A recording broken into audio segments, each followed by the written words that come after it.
there everyone, another stuff I bought recently video. I believe this is number 43. Some more shmups in this video, surprisingly enough. Yeah, quite a few formats as well this time.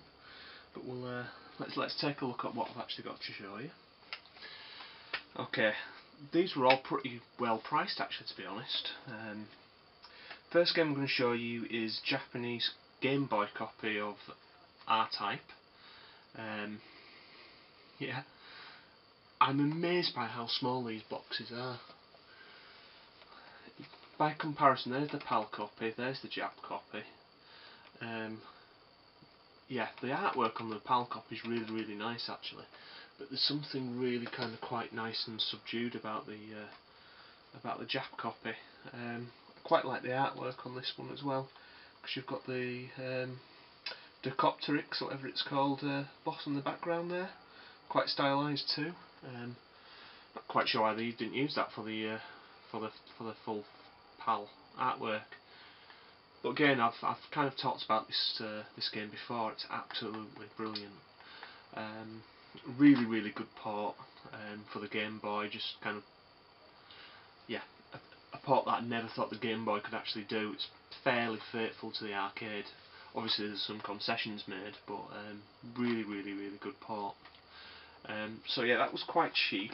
I've seen this go for like daft money, but I mean, this copy that I've got is slightly battered, but I don't mind.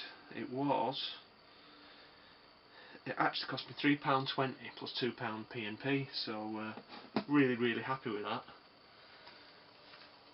So yeah, just got to get the Japanese copy of R-Type 2 on the Game Boy, and then my handheld collection of R-Type is complete. So next game I'm going to show you is another game that I got absolutely dirt cheap, and it's Super Strike Gunner on the SNES. Now I had a copy of this quite a while ago, and when I've been moving around and stuff, it seems to have vanished. But this is a fairly battered copy. I knew it was battered. I've straightened it out quite a bit more than it was, but again, the cartridge seems to be alright. It's got some really mad sun fading on the back side of it. But I'm going to pick up a nice copy of this at some point, but it'll do for now. It's quite a nice shooter actually. It's not going to set the world on fire, but yeah, it's a good solid shooter. And this copy here cost me 99p plus £2 P&P, so I can't really complain at that price. I'll put a photo of the sun fade in here.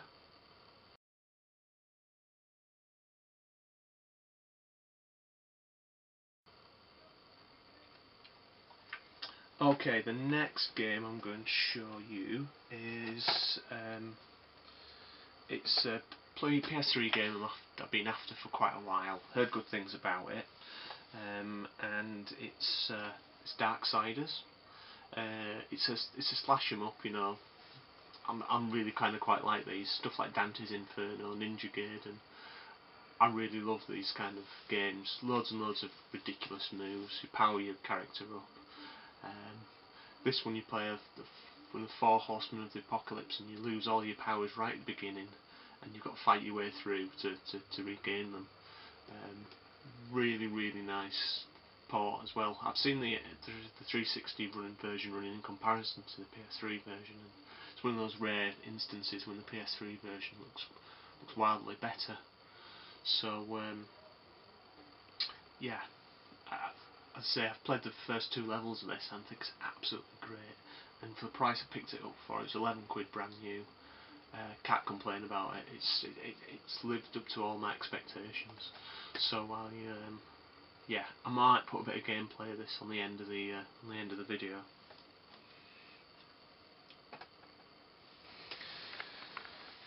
Okay, on the last video I mentioned there was another Mega Drive shoot 'em up on the way, and it actually arrived the other day. Another game I've been you know, had an eye on for probably about a year, not seen it for a decent price anywhere, and saw this copy just by chance, and yeah, Darwin 81. Is it Darwin? Darwin 4081. Sorry. I didn't realise this was based on a series of 4 games. It's, you know, it's not. I always thought that this was just a standalone game, but it's a part of a whole series. As you can see, the cover artwork on it's really nice. This copy again is pretty goddamn good condition. The actual case itself is a little bit scuffed and stuff, but the artwork underneath it's fine.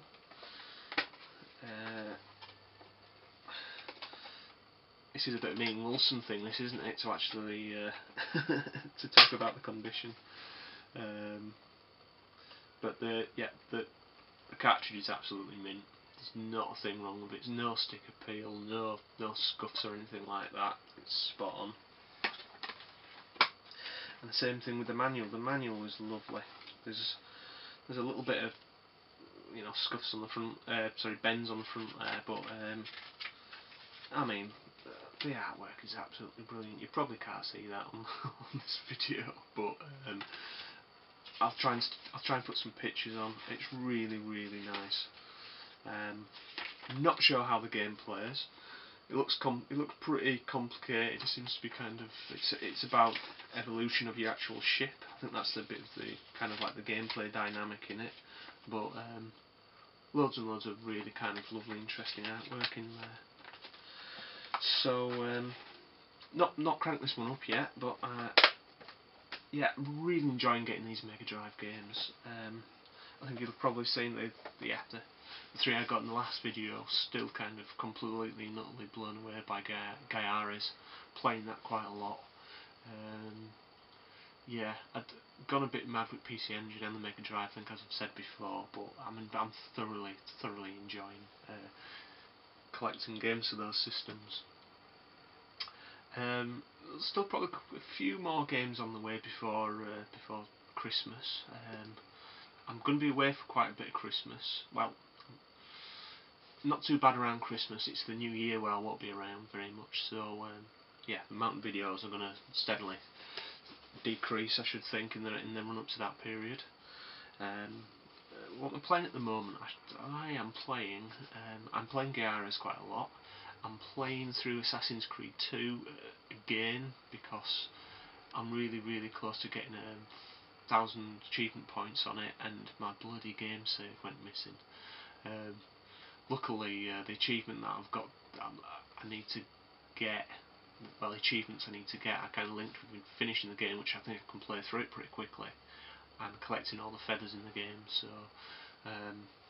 again, it shouldn't take me too long, really. I'm also playing Darksiders. Decided to start on that. I've got the new Splatterhouse, sorry, coming shortly. Shouldn't have told you that, but I've got that coming shortly. So I'm looking forward to getting started on that as well on 360. It's one of my favourite game series, and the game looked to be pretty shit up until, you know, up until release, really, and then it came out and it looks really good. I know kind of me and Suki Gurantai have had a bit of a conversation about this game as well, and I think it's going to be cool. So I think I've got my video capture sorted out as well. We might see something about that at the beginning of next year as well. But yeah, I'd be really pleased to kind of hear what you lot are actually playing at the moment as well. If you want to put something in the comments, you don't have to if you don't want to, but I'd be really interested to see what you're all playing. So that's it for now, and I'll catch up with you all later. Goodbye.